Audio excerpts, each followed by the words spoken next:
Conservative new media viewers, LA Lakers fans around the world, JLin fans around the world. What's up? It's me, PFE, Paul F. Villarreal, the NBA expert. We're here to discuss the Lakers' 100-94 loss tonight to the Miami Heat in Miami, Florida.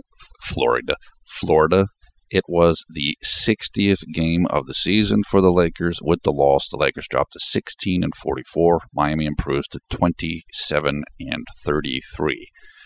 What happened in the game was the Lakers played hard and strong throughout this game, but they were outscored by Miami in the second half by 11 points. And so that obviously covered the 6 points spread of the game. Miami just executed better down the stretch. This game was a tie game. The Lakers were ahead, I think, in the fourth quarter. But Miami tightened up their defense. They focused on JLin, take the ball out of his hands, and they made plays when they had to, particularly Dwayne Wade in the later stages of the game. Let's do some quick stats. Dwayne Wade, 25 points, 5 rebounds, 6 assists. Hassan Whiteside, the emerging center for the Heat, 18 points, 25 rebounds. Goran Dragic, 21 points, 4 rebounds, 6 assists. Turning to the Lakers, they had 7 players in double figures, which is excellent. The ball is moving. It is spreading around. More people are getting involved. More guys are getting touches. And I think that's a big reason why the effort has been better for the team on both ends. When everybody feels like they're involved, they play much harder on defense in general, particularly big men. So let's check out a couple of these. Carlos Boozer, 13 points. Jordan Clarkson, 10 points, 7 rebounds, 5 assists. Jordan struggled a little bit on his shooting and his turnovers, but he had some good moments in this game. And remember, he's a rookie. Wayne Ellington, 14 points. Ed Davis, 14 points, 12 rebounds. Wesley Johnson, 12 points, 4 rebounds. Jordan Hill, 13 points, 10 rebounds. So Ed Davis and Jordan Hill both had double-doubles, which is nice.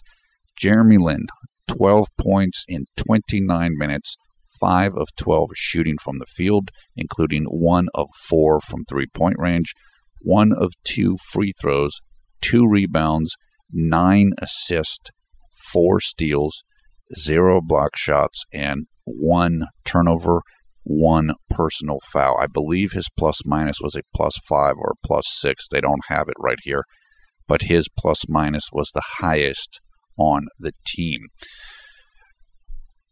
Overall for Jeremy played a fantastic game again. So what are we on now? This is 8 straight games of the Linsanity Prime mindset. And if you're new to these videos, Linsanity Prime is a more controlled, consistent version of Linsanity.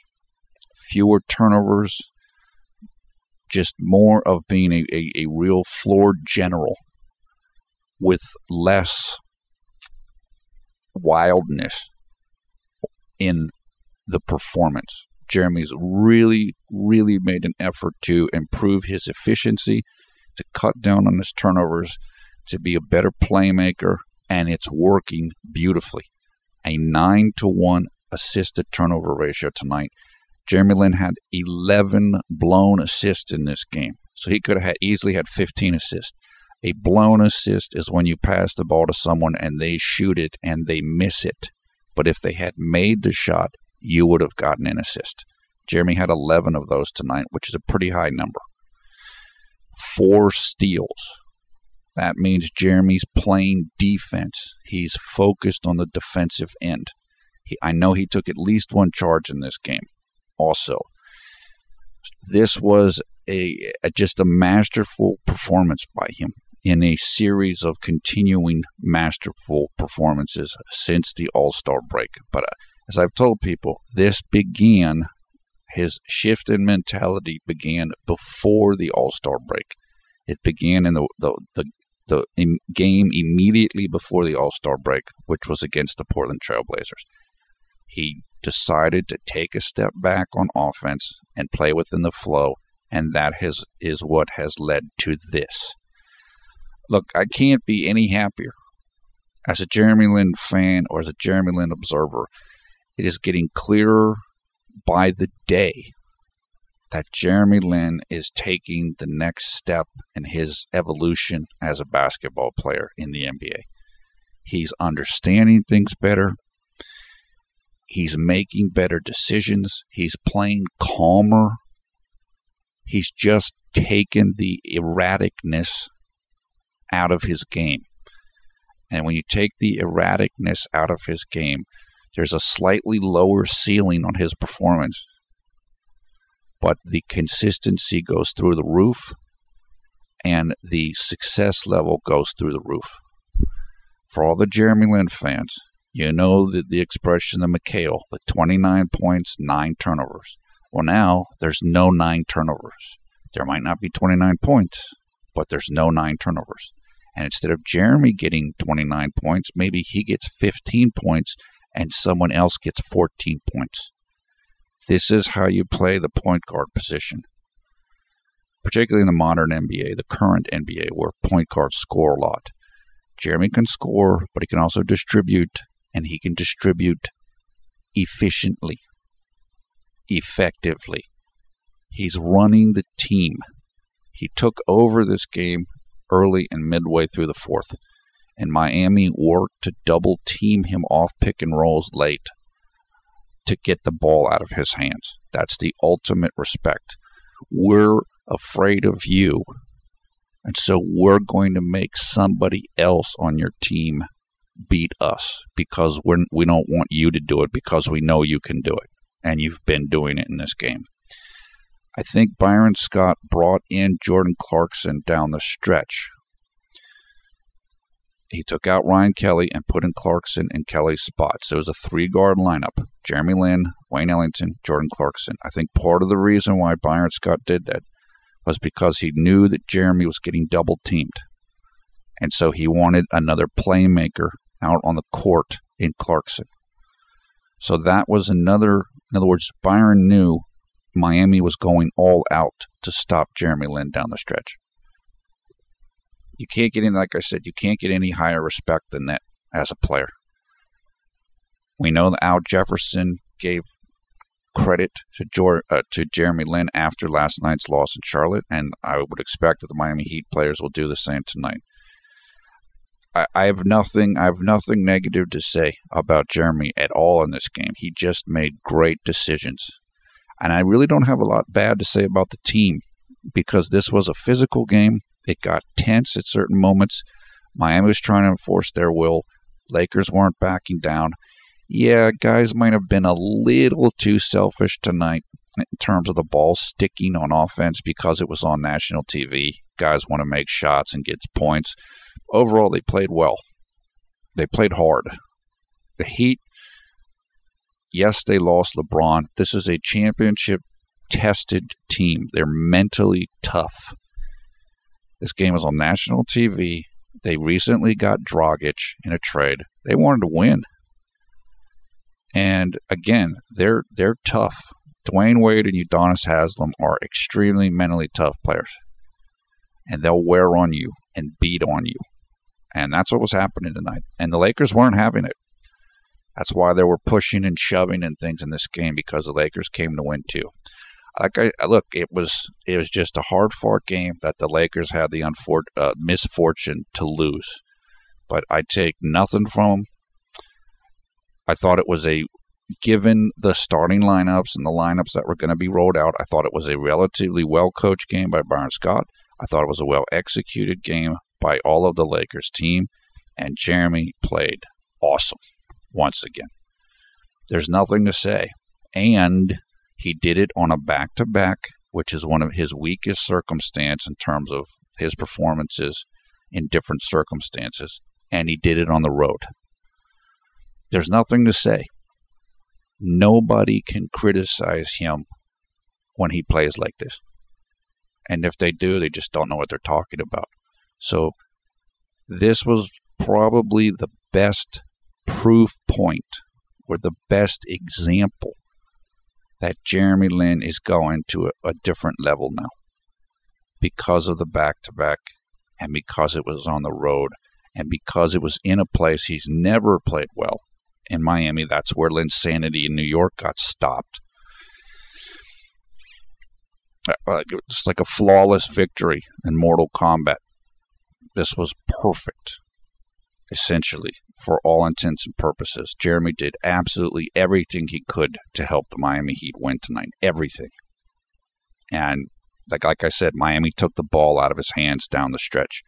And he did what he could to set up guys. Guys missed some shots, and that happens. That's the way it is. But I just, again, great performance. I'm happy for Jeremy. I'm happy for his fans. I'm happy for the team. This is what they're looking for. Byron Scott says he wants a gritty team or a tough team. This is what you want. They got it tonight. No shame in this. No nothing. This was a honorable loss with maximum effort. And I will take it. And we move on to the next game. And let me just say, I will not be doing a long video on this game. I just don't have time to do it. Hopefully by the time the next game rolls around, I'll have a little bit more time. And that next game will be taking place here in the United States in 2 days against the Memphis Grizzlies in Memphis, Tennessee. Memphis has been, I don't know, they've been slumping recently. And I'm not sure exactly why that is. Memphis is one of the best teams in the NBA. They have an extremely well-balanced roster. They're big on the front court. They're very physical. And that's going to be a real test. That's going to be a serious test of the Lakers. And so, thankfully, Lakers get a break tonight. In the NBA, you can only play back-to-backs. You don't play 3 nights in a row, or that's almost never happens. It doesn't happen under any regular circumstances. So tonight, team can rest up. I don't know if they'll fly out tonight or they'll fly out tomorrow. Don't know. Rest up, prepare, get ready for that game. Memphis will be favored considerably, I'm sure, and it's going to be a grind. They call the Memphis Arena, which is, I believe, the FedEx Forum. Its nickname is the Grindhouse, because Memphis just wants to grind you down, just wear you down, wear you out with post play, big men, and defense in a slow pace. But look, bring it on. The team is not only are they playing well, they're playing together. They're playing like a real team rather than a collection of individuals. Look, let's do it. Let's do it. I'm excited to watch these games now. I'm excited to watch Jeremy. I'm excited to watch the team because I feel like I'm going to get a real performance, and it's going to be a team performance rather than hero ball or ball stopper offense, where one guy gets the ball and dribbles, and he either misses it or makes it. Now it's everybody's involved. It's fast breaking. It's fun. This is what people want to see. So, terrific night. That is all I really have to say. I'm eager to hear what everybody else thinks. Okay, thumbs up, thumbs down, your comments below. We want to thank Gary Chen of the Jeremy Only Lynn Garden Fan Club for allowing us to use his artwork in this video. Also want to say a special reminder, shout out to our translator friend from the Jeremy Only Lynn Garden Fan Club. I won't identify the person. They know who they are, and we haven't spoken with them in some time because they're busy in their life, and we hope that everything's going well for them. I just was thinking about them, so I wanted to mention that right now. Also in the video description, highlights, information, so you can go check it out, what happened in the game, and information so you can come and join us on the Conservative New Media Facebook group, and how you can come and follow us on Twitter, where we love interacting with everybody and talking with everybody. We're doing it during this game. Once again, I am PFE, Paul F. Villarreal, the NBA expert. Thanks a lot for watching Conservative New Media. We strive to be the #1 JLin YouTube fan channel. Look, it was a fun game. In the long-term scheme of things, it's probably better that the Lakers lost because of the tank and keeping the pick and all of these things. I really feel almost zero disappointment right now. I'm actually pretty proud of the team, and I'm really proud of Jeremy. As I said, this might be the true flag on top of the mountain out of all of his performances in this stretch because of the circumstances that were involved. It was just a masterful, under control, smart performance by Jeremy. His confidence was high. He was focused, and Miami showed him the ultimate respect down the stretch by trying to get the ball out of his hands. I love it. I would applaud myself right now with my own hands, except I want to be relatively quiet right now for the reason that most of you already know. Okay, that is it. I hope you're all having a great night or great day around the world, wherever you are when you watch this video. It is currently 11:13 p.m. here on Wednesday, March 4th, 2015 on the East Coast of the United States. Stay cool in the Southern Hemisphere. Stay warm in the Northern Hemisphere. It's finally starting to get through winter here. It's about freaking time, too. Talk to you again soon. Look for you on Twitter and look for you in the comments. Terrific, satisfying night tonight. I love it.